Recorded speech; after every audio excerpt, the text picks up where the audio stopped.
we installed 2 packages here. This was on the 24th of April. Let's take a look at where those packages are at this point, so you'll know if you purchase packages this year from the honey company, and you should have a good average of where your colony would be right now if you're keeping bees in a location that's similar to this. Okay, Wasatch Front, about 4,500 feet elevation, with the same similar forage we have around here in Payson, right? We got some farmland, we've got some ornamentals around people's yards, we've got some fruit, we got some alfalfa.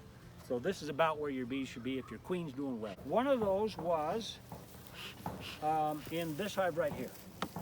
Okay, so we're going to open up our barn hive and look through the observation window. Before we get in there, it'll give us a good idea of what they're up to.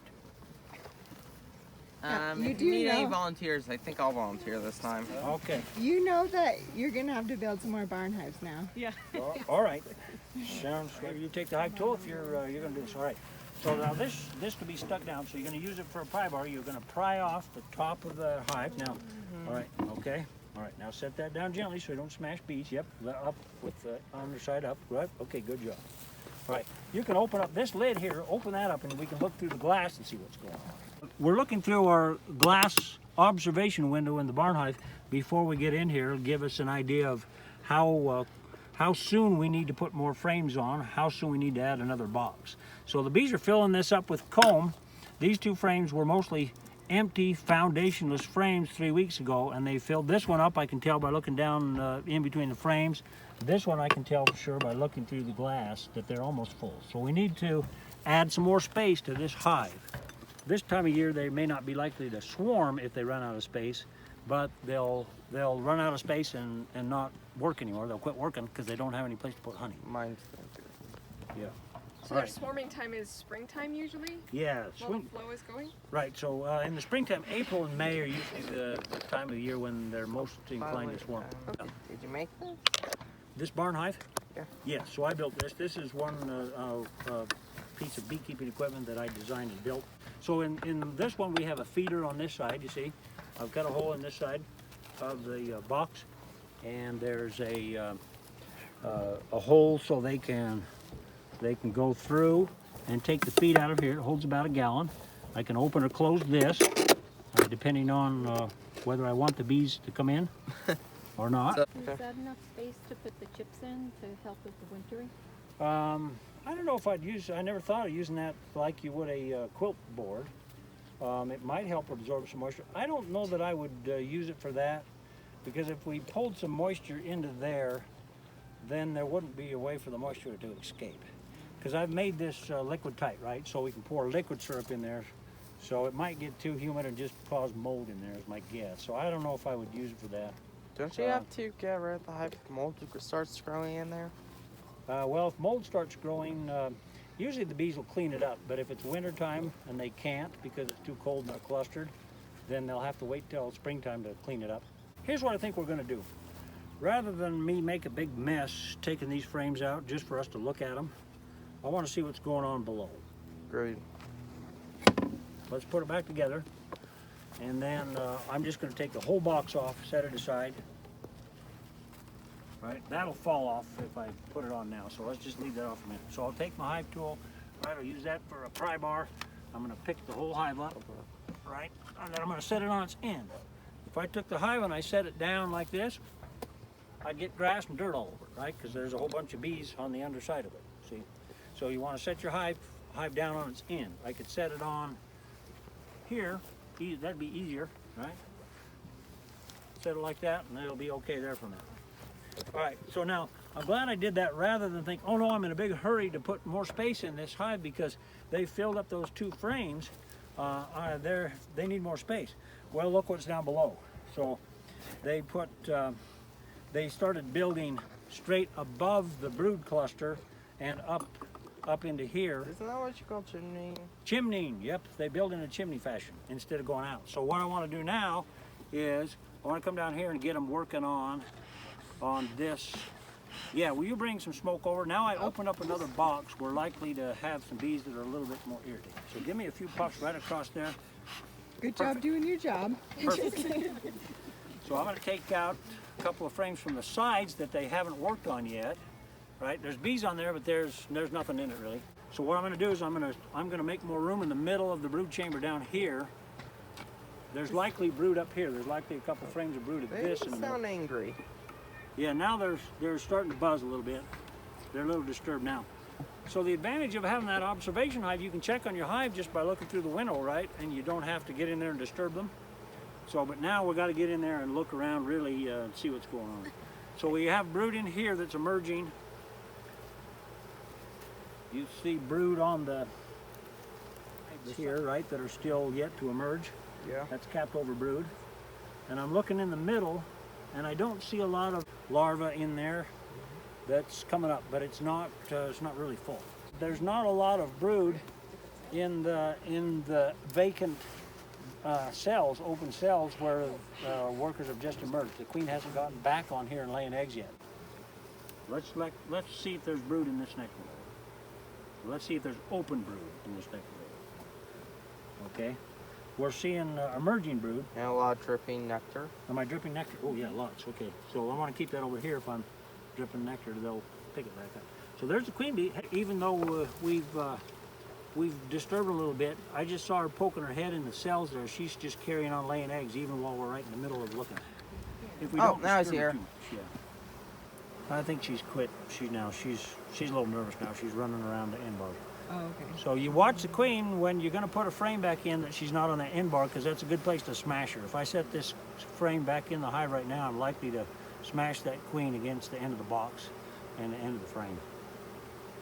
So we'll wait for her to move back somewhere in the middle of the frame before I set it back in. Right, so this queen looks good. It's a really good brood pattern. You can tell where she started to lay eggs first in the middle of the frame and then worked her way out, because these bees that were in the middle here have already emerged, and these that are still capped over here should be emerging sometime in the next few days. Does she reuse the ones in the center? Yeah, so if you're wondering, if you need to find the queen, you're wondering what frame could she be on, this frame that looks like this would be a likely candidate for that. So because why? Yeah. because she has newly vacated cells to lay eggs in again. Why is it kind of, out here? Right. So when they're making cells for the purpose of raising brood in, they have a very specific depth that they want them. Right. Another question is, isn't that a queen cell? But I'll That's ask. a queen. Yeah, that's a queen cup. It's not a cell. They haven't started building the cell wall out. They haven't elongated it, right? But it's just a cup. So it's a beginning of what would be a queen cell. Doesn't mean they're getting ready to make a queen. It just means they have a queen cup there. Okay. That's just part of the routine of drawing out wax. Occasionally they'll throw in a queen cup, right? So let's look in it and see. Right, we know we have a queen, so I'm not going to destroy the colony's chance to raise a new one. Is there an egg in there? No. Okay. Wait, maybe.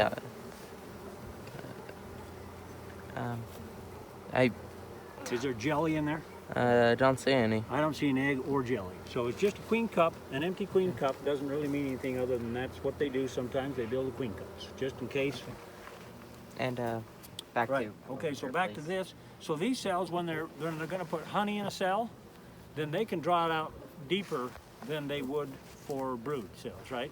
Doesn't matter. Doesn't have to have a specific depth, a specific space for the bee to develop in. They're only going to store honey in it. So sometimes they make those cells deeper. That's why these are sticking out further than these. If I'm going to put this frame back in, I need to know where that queen went, so she's not crawling around on the bottom board or on the bottom bar or on the end, so I don't smash her. I want to know she's safe somewhere before I set it in there. So let's see if we can find her. You should crawl back over here. I'm pretty sure that's a drone. There's some drones, yes. Very big drone. Yeah. Maybe there's only one drone. There's another one over there. They catch your eye, so sometimes when you're looking for the queen, you're oh no, it's just a drone. No, there she is. No, it's another drone. So what are you looking for? Are you looking for the way the workers? Yeah, I'm looking for. So if you've ever saw a picture that says, "Can you identify the queen bee in this picture?" If she's moving, Found her. If she's moving, it's easier. If she's holding still, Of course, you did point at and her. she has other bees crawling all over, and you can only see her head, you can't see her abdomen like that, she's hard to find. So she's just holding still there, not moving, she's hiding. I like All mine right. marked. Yeah, yeah. If you mark it, that makes it easier. So she's not moving right there. I know where she is. I'm going to put her right back down there, and I'll give her plenty of space in between this side of this frame and the next frame, right? And then I'm going to slide it over very gently. So if it does touch the other frame, she's got time to move out of the way. All right. Now we're going to get these bees to use up. So this frame is drawn comb, right? And they're not using these frames yet, so we're going to eliminate the chimney pattern problem, right? I'm going to put these in the middle, right? And then maybe this one too. I'm going to move over. See, they haven't hardly started working on that yet. Yeah, but you did just spill a lot of nectar. Oh, I did? Yeah. Okay. There was a ton on. See, there's a lot on the top bar. Try not to spill nectar, like I did. Preference for the wooden frame versus the plastic frames like that? Yes, I much more prefer the wooden frames. The bees, these are so sticky. When wax gets stuck to these, when you try to separate them, you try to take off the box above it, or you take off the lid, it always pulls the frame up with it, right? And then when it comes loose, boom, and then the bees get mad. And they're angry at me. Then they're angry at you. So I have a hard time getting them to build onto them. Like that one there's faking half the time. Yeah, yeah, sometimes that's the trouble too, but. It just seems more natural to do the wood too, you know? Yeah. Less plastic in your life. It's better. Right. So now I got bees over here, and now they'll want to be right below the cluster, right? We've got bees in the middle when we put that next box on, so they're going to move in and start building on these frames now. See what we did? This is about then where we started with this. Was we were going to check the progress of package bees. So this was installed as a package on the end of April, and we've got 5 frames that are covered and full of honey here in this barn hive, which is essentially a nuke box, right? And we got about 5 down there. So they're a little slower this year maybe than we would like. It's a dry year, but they're progressing okay. The queen looks healthy. We're seeing a good brood pattern. So this may be, for this year, I'd say here's about your average where the bees should be by by mid-June. How exactly are you going to super that? So we could super this with a nuke box, right? I could put a nuke box up here, or I could super it beneath. I could take another 10-frame box and I can put it here in the number 2 position, and then this on top. Some Right. people super from below, some above, right? Right. Also, how do you expect for this to survive the winter? This one. So they overwinter really well in the barn hive. It's a smaller space for them, and you've got it on top. It's a good tool for overwintering. There's a couple of reasons for that. So we have the roof on top that it's got an inner cover, and then you've got inside this, you've got dead air space inside there, right? And so that provides a good buffer between the temperature outside and inside. So it's actually a good tool for overwintering bees. You've got a pitched roof on there, right? So the snow melt won't stay right on top of your flat roof, right? It'll run off. So the barn hive helps the bees to overwinter very well. Actually, wouldn't the snow actually help the insulation? Because I remember hearing snow makes a good insulator. It does, but then eventually it's going to melt and it's going to puddle and it's going to leak inside the hive maybe, right? Or it's going to create ice. Yeah, so you do want it to run off. Right, so if At least when it melts. right. So yes and no. So you just used like a 3-pound package when you installed this one? 2 pounds. Or This 2 was, pounds? yep, this was a 2-pound package when we installed it. Did you place your queen down in the bottom or up in the top? We Went sit started it down. out in a 5-frame nuke box. So what happened, why they built in a chimney fashion, is because I did it both at the same time. We took it from a nuke box into a 10-frame, and I put this on top. Okay. So I split up, if I'm remembering right, I split up the 5 or 6 frames of bees, and I put a couple of frames of brood or bees in the barn hive, and then a couple or 3 frames directly below it in the 10-frame. Okay. So That's why staggered they install. stayed in the chimney fashion, right? So that's how come, that's the story there. Okay.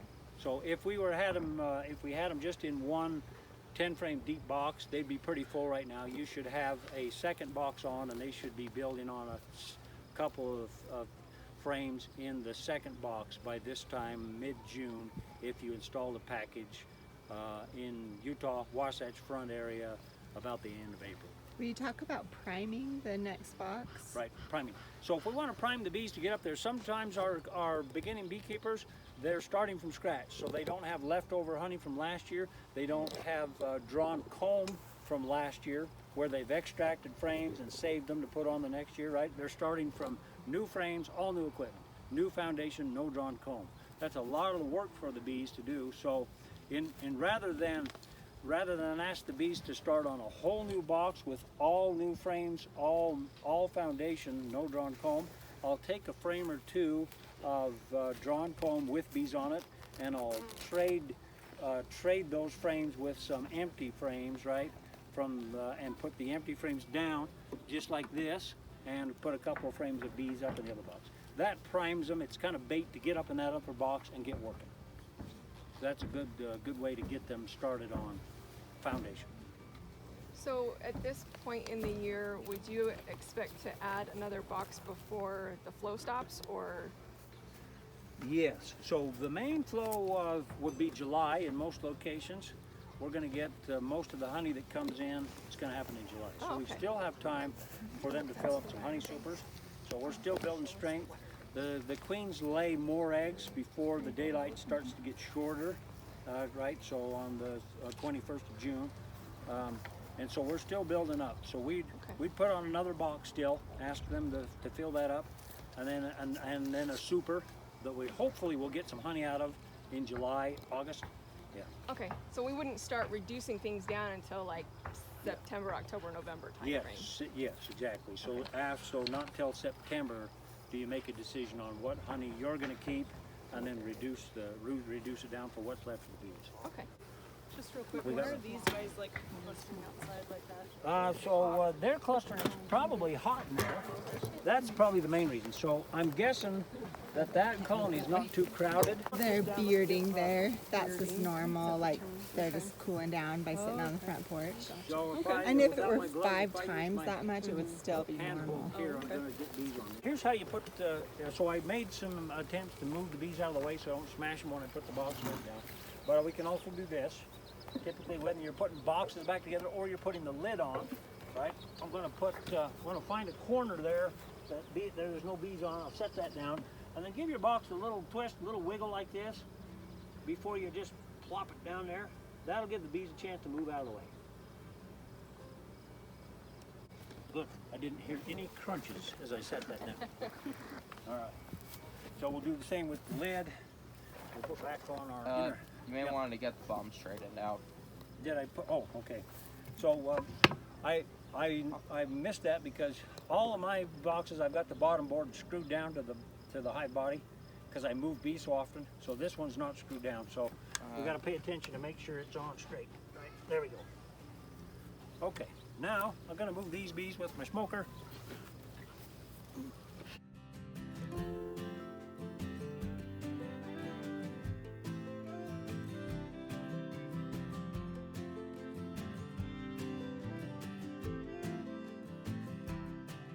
Okay, now, all right, so this was one package we installed. This was another one. Now, here's the history of this. I know that they drifted. We installed this package and this one at the same time, and they were a little bit close together. We come back the next day, and this one had 3 pounds of bees, and that one had 1 pound of bees. So, in all fairness to this one, it might be a little bit further along, but we took out a frame of bees, right? And I even took out some later when there was brood, because they missed a week. I took a frame of brood with bees out of this one and put it back in this one to even them out, right? So this one would probably be a little bit further along for the average, and this one, let's look in it and see what's going on there. Look at this cool hive stand. Is that metal? There's a metal hive stand. I don't know where that came from, or somebody built that, or if it's commercial. I don't know where that came from. Something Susie had. Cool. There's some more equipment. I mean, if you were moving bees, these would be handy. I don't know if where these came from. I didn't do this, but there's a way to lock the bees down, lock your lid on, So if you're moving bees, it wouldn't come off. Or if it was really windy out, or if you had livestock that were rubbing on the hive or something, you could lock the lid on so they don't knock the lid off. Okay, so this one we've got, you know, maybe half the number of bees that are in there. Let's start here. We're not building on that. That's an old frame that had that been scraped down to the foundation again. Pry that frame out into the space and then lift it out of there, and we'll look at it and see what's going on. Okay, slowly, very slowly, straight up, not too fast. Sorry. It's all right, you're fine. You just gotta handle it gently. Okay, so let's look at it and see. All right, well, okay, what do we see there? We've got capped over honey on the top. We got capped over brood in the middle. On the roof. And it looks good. That pattern of brood looks good. I don't see immediately, I don't see any problem with the queen. That side they're just starting to work on. We'll put that one back over here. So they're growing because they're All right. raising a bunch of brood, Right, right? take that one. Yep, so they're growing, they're increasing. They're just slower. So if you bought packages from us end of April and your hive is only this far along, then you're a little behind the average. They should be a little further along than this. Okay. All right, let me take that one and have a look. So we have, we've got brood that's been emerging in the middle, like some of the frames you saw on the other one. This is still capped over, and that's a good pattern. And right? they're drinking all the honey. Yeah, we broke open some honey. They're immediately cleaning up that spill we made. So we look good. I don't see any signs of a disease or a reason why they would be slower. The reason that they're slower than the other one is just because they drifted when they were originally installed, and the queen, we had to add a new queen bee to it, and so they're 2 weeks behind. They got slowed down by a couple of weeks. Yeah, take the next one out. Let's have one more look. So we've pretty much seen what we need to know here. We've seen brood pattern that looks good, right? So we know everything's okay. We can guess what's on the next two frames. Did you move it too fast? All right. It was an accident. It got stuck. All right. Okay, what do we got on that one? Can you see? It looks just about like this one. Okay, we've got brood emerging out of the middle. Okay, you see the open cells, right? And this one has larva, open larva. Looks good. So I would say everything's okay with this hive. I don't think we need to look at any more. We can look down the side here and tell. It looks a little spotty. That one looks a little spotty. There may be a reason why that's not the queen's fault, but I'm not guessing from this brood pattern here. I'd say the queen's okay. I'm not in a hurry to do anything other than maybe watch this one a little bit closer than the other ones. We might feed it. All right, we're gonna put this back together. We'll put the frames back in the same order that they were. How long have you been keeping bees? About a few weeks. Oh, a few weeks, so this is your first year. Actually more around a month by now. Okay. So he's been researching for years and years and years. Yeah, it sounds like you've been reading lots about bees. All right, let's put that one back in. We're watching one hatch. Okay. Oh, yeah. Did they find the One queen? emerged. Yeah, they're watching. Oh, the ones with the hatch? Emerge, Yeah. yeah. Nice. Right there. And there's like, I want to put this one in last because there's nothing on it. at least Then- nothing what you need. Then I won't smash. Like workers. I won't smash them into bees, right? So you can see where the wax was. I think I got this one in backwards around. Well, maybe not. All right. Yeah. All right. So now we slide that over, yeah, and then this one will go here. So in order to get these bees moving a little faster, we could feed them, let the feeder in there, or we could give them some honey or another frame of brood.